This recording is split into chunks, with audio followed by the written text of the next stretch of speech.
I've always gone by Ray. It was Raymond. Okay. Raymond Malin Hobbs. Okay. And what unit or whatever did you serve in, and what did you do in the service? I enlisted the 30th of October, 1942, and I enlisted to go to be an aircraft welder. And I did train to be aircraft welder. Joined a service group that was forming to go to service the planes in Italy. I was there about 3 weeks, and I was assigned to go to Buckley Field, Colorado, where I trained as an aircraft armament man. Okay. That's 30 caliber machine gun, 50 caliber machine gun, 47 millimeter cannon, and 20 millimeter cannons. You had to know all about those. Okay. So that was a 10-week course there. And So- then at the close of that, they came around with a piece of paper and wondered if anybody was interested in cadets. Well, who wouldn't be? I had never even heard of such a thing as be offered something like that. So, of course, I said yes. And so off I went. And I went to Drake University for 10 weeks in Des Moines, Iowa, and then on down to California, down to Santa Fe. Okay. Okay. This brings you here today. What is this fun for you to come speak to these kids? Well, it's nice to see the reaction about them. They don't know much about these things. It's old history. It's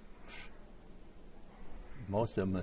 That's not what it is about them. Just they didn't. Is it a chance to bring it out of the textbook and Well, it isn't in the textbooks. I was told here about a year ago, someone was looking through a textbook for all over the United States for history, and there was a sum total of one sentence being devoted to the mighty 8th Air Force. Oh. That's a real well, that shouldn't have been. That shouldn't be. Something you're proud of. I am very proud of that. The mighty 8th is the mighty 8th. Do you enjoy seeing the reaction of these kids' faces as they listen to your stories? Oh yeah, it's nice. I'm pleased that I can come and have a few words with some of them and let them have something to remember a little about some of the better things that might have happened that will be more pleasing to the eye and the ear and to know about. That we had some things that we did that were very good to be a part of. That's what I'm so proud of. Is my last part of my time in the service there. Okay. We should honor veterans more than just one day. But is this a fun day for you? Yes, and when the people shun and just make your remarks about the vets that served in Vietnam, that's a travesty. That's a terrible. That is almost a curse to me to hear somebody make any kind of remarks about those men. They didn't offer to be there. They were sent there, and wherever you were served, you should be respected and revered, not spit upon. Yeah. And they were. Yeah.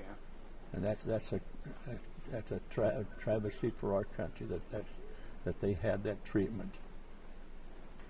It is. Anything else that I'm missing about today and this opportunity? It's just an opportunity to once again be able to have a few words about a little bit of my life. I turned 100 on the 13th of last March, so I'm on my way to 101. Next March 13th, I'll be 101 years old. So, and I've been a native of Ogden all my life, except the 3 years in the service. So